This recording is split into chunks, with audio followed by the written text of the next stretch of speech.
What's up? So, I have not done motivational speaking videos for a while. I've been singing and rapping and whatever else is in between that. But today we're going to talk about what people mostly ask me all the time. They'll ask me, how'd you get in that neck brace? Or how are you in the wheelchair? And then the question comes about, I'll tell them that they're terminal diseases and I'm gonna pass away from them. So today's episode is going to be terminal diseases slash disabilities to let you know more of who I am and what I do. Alright, so let's start off first.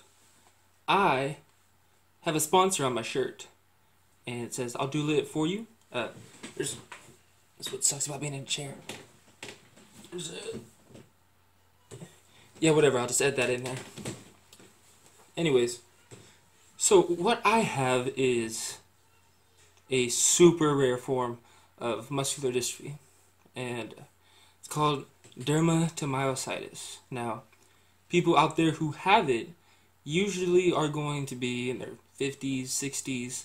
I mean, it can happen anytime, but most people who have this disease, they get it in their 50s and 60s. So, I got it at 18. Woo! I became a grown man and an old man at the same time.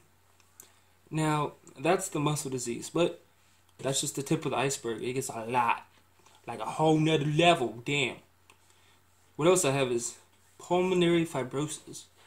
Now, pulmonary fibrosis, it's scarring of the lungs. There's absolutely nothing doctors can do for it, and that's what I believe is going to take me first. Now, what I have is 20 something percent of lung capacity left, and what that means is that 80% of my lungs is actually a heavy dead weight. Literally, yeah. So when the people say deadlift, picture my lungs. Now, I have cyst, scarring, lymph nodes, Gatorade. Just joking on Gatorade. I don't have Gatorade in my lungs. If I did, I'd have a lot of electrolytes.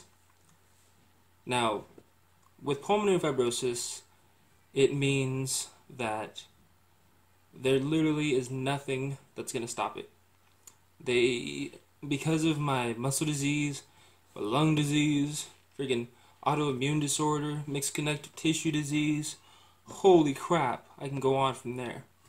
But what people see in me is that I'm always like a happy, joyful guy. You know, I love joking around, make people laugh. Singing, love doing that. Rapping, your boy MC Cripple. And with that, all that stuff that I have continued to live life to the fullest of my ability. So let's start you off with dermatomyositis. I'm gonna put something like right there. Oh yeah, sorry. You'll see my fingers don't bend. I have the connective tissue disease stiffens, and I also have Raynaud's phenomenon. So yeah, woo, phenomenon. Anyways, so what that is that the tissues in my hand, face, feet, legs, you name it, I got it. What it does is it's a blood circulation problem. Now, what that means is that my core of my body wants to stay alive. Thank God it wants to stay alive. What it means is that everything else that can be sacrificed will be sacrificed. So think of when people go out in 10-degree weather and they get frostbite. I get that around 40 degrees, so I have to stay warm and inside. So when I have to stay warm and inside, it means that when I go outside, my core thinks I need to stay alive. So what it does is I get pretty much beginning stages of frostbite. The longer I stay out there, the more my hands turn colors. They'll go from pink to blue to purple to black. Once they turn, I'm already half black, but anyways, once they turn black, it means that the tissue inside of it is cutting off circulation and it's literally dying inside. So parts of my fingers are extremely sensitive from the nerves. Now, you have to get warm in a certain amount of time, or you pretty much will freeze to death if you don't get inside in time. Now, with my muscle disease, dermatomyositis, that's a fun thing to say. Believe me, it took me a long freaking time to figure out how to say that right. What that is, it's a skin and muscle inflammation disease. Thankful to my autoimmune disorder, it always thinks that I am sick all the time. So it attacks the inside out, which means with that disease,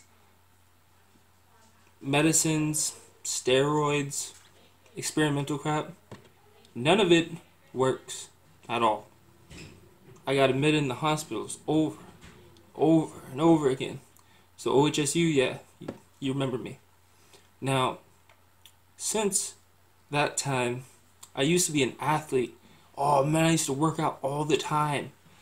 Like, this is a tight shirt. This is what might make me look strong. I don't know. But I used to be super ripped, muscular, and I loved it.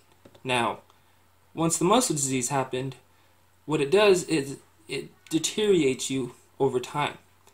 That's why this sexy guy right here, I call it Bracy, my neck brace itself, it holds my head up. Because of the degeneration in my muscles, I don't have the muscle strength or even the flexibility of healing. So my healing factor is pretty much gone. So what control I have of it, I will lose also that too. So when I'm like, like that, that's going to be gone. So the next step is the halo. Now, you guys know what a halo is. That's when they drill the little holes in your head with screws and stuff. Ouch. But it also too is terminal, and you can't stop it at all, no matter how hard you try. I've had muscle biopsies. I literally thought I was going to become the Hulk, but I just got facial hair. Okay, all you haters out there, yes, there is facial hair there. Now, with the steroids, what it did, gave me mood swings, and I got a pretty clean face. I mean, it's hairy, but hairy. With it being like that, it gave me mood swings, facial hair, and steroid acne. Sucks, because I love talking to people and make them laugh, but like, you know when you have a pimple on your own face and you're just like, you think that person's just staring? Now, what has happened to me is I have lost all function of walking. I'm like Buzz Lightyear. I fall with style. And so transferring, that's literally it for me. I don't have the strength to really lift anything, and I can't get myself dressed. So I'm like a real life Ken doll, except more flabbier now. And with it being like that, I also have things wrong with my eyes. I just wanted to say I had brown eyes. Having things wrong with my eyes on top of that. Now, my autoimmune disorder, what they've had to do is give me these pills that kill my immune system. Which means when you guys go out there and you get a cold or a flu, I get it 10 times worse. When you guys go out there and get pneumonia or a lung infection, I got a 9% chance of dying from it. So, yeah, it's some pretty serious stuff. There's nothing they can do. We tried asking for transplants. We've tried doing all this different stuff, but it really is, it's a ticking time bomb. And at the end of it, I'm gone. That's just what it is. But before that, my motivational speaking that I love doing, this is where I am at right now in life. Nothing stopping, just continuing. But good news though, saved a lot of money on car insurance. That is the dumbest joke I've ever heard. I know, right? Anyways, the good news is that St. Jude, we spent half a year trying to get this thing. I am part robot cyborg thing, you know, right? Okay, right? They're not real. I'm just joking. That's not it. What I have is a generator in my back, and I have wires and metal bars going through my back, into my spine, through the spinal cord, almost at the top of my head, or where the second vertebrae is, C2. Now, that helps me with the pain signals that my body sends out. I used to be able to, well, I mean, still do. I used to be able to feel my body literally tearing itself apart, and I'll tell you what, that was freaking painful to the maximum. Now, what this does is it takes 50% of that, and my body is coursing with different sensations of like vibration going through my body. So it takes those pain signals and it changes them to a different feeling. Because when I could feel it all, I was grouchy, mood swings, and I was angry because I lost a lot of stuff I couldn't do anymore. But living life to the fullest is that I've got to be a motivational speaker. I've got to go to Hawaii, talk to lots of people. I got to meet people from around the world. We're working on TED Talk. That's the whole thing about this video, is that all the things I have that most people would be sad or upset with, you know, it was given to me for a reason, which all of you guys out there probably understand. What you're going through or what you don't understand yet, that also was given to you for a reason. Now, I believe as myself as an example. Not perfect at all. I still get angry, cranky. Gotta have my diaper changed. Just joking, I don't wear diapers yet. But the thing with all that stuff is that I've learned I can't change all of it, any of it really, and it's gonna happen no matter what I do. I've just learned to you have it, but continue living your life through it. Because hospice came, and I was supposed to be staying in my bed, staying in one area, so they always have watch on me. If I'm gonna die, I'm gonna die anywhere, so it doesn't matter where I'm at. So I did not want to be bedridden. For one, I love talking to people. You know how hard it is to record from your bed? You ever drop your phone on your face? You know exactly how hard it is. With all that stuff, I've continued to spread joy, positivity, and that's exactly what you need to spread, because the stuff that I have and that other people out here on Instagram, on Facebook, Google+, YouTube, all that stuff, we all have our own problems, but there's two choices. We can go look for the smallest, tiniest light of positivity, and you hold on to that. Because if you never look for the positivity in the problems that you're going through, you will become depressed, you'll spiral down, and your body can literally shut itself down once you have given up on life. There's no more fighting for it. Now, I've had the option to do that. I've had the option to, I could have taken pills and chosen the day to go. I could have, actually did try. I would tell my doctors to take me off the medicine, because I knew if I get off the medicine, this will just happen faster and then it'll be over. But the tattoo I have of guardian angels, I put that on me because it means something. I mean, sure, I'll put on a temporary tattoo, but that just washes off. It's no fun. With that tattoo, my foster mom, foster dad, yeah, I live in a medical home, and I do call them mom and dad. We're all in our 20s, not weird at all. With that, they have saved me so many times. If I would have chose to die this day or that day, none of this would have happened. Would have never became a speaker. I would have never influenced people for the right reasons.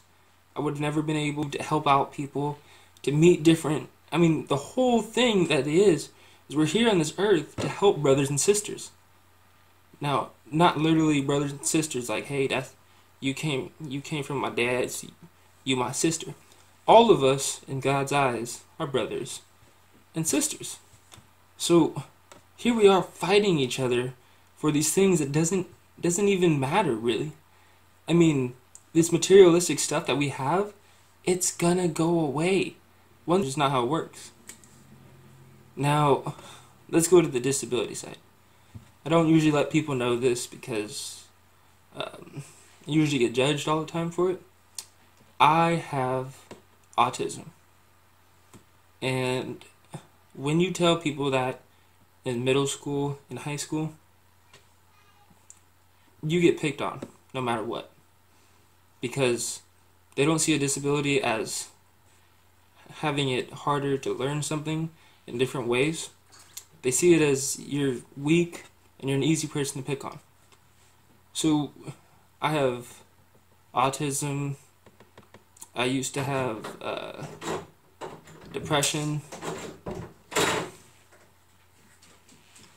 And there's my family. With my disabilities, I don't like to be labeled. So on Instagram, you'll see that the people that I follow a lot are people that have terminal diseases, that have chronic illness, that can't advocate for themselves. Oh, thank you. There you go. Can you close the door? Thank you. Anyways, there are you guys out there that have the same kind of problems. You know, you find it scared to tell your family because you're scared of being judged. You're scared of your friends judging you.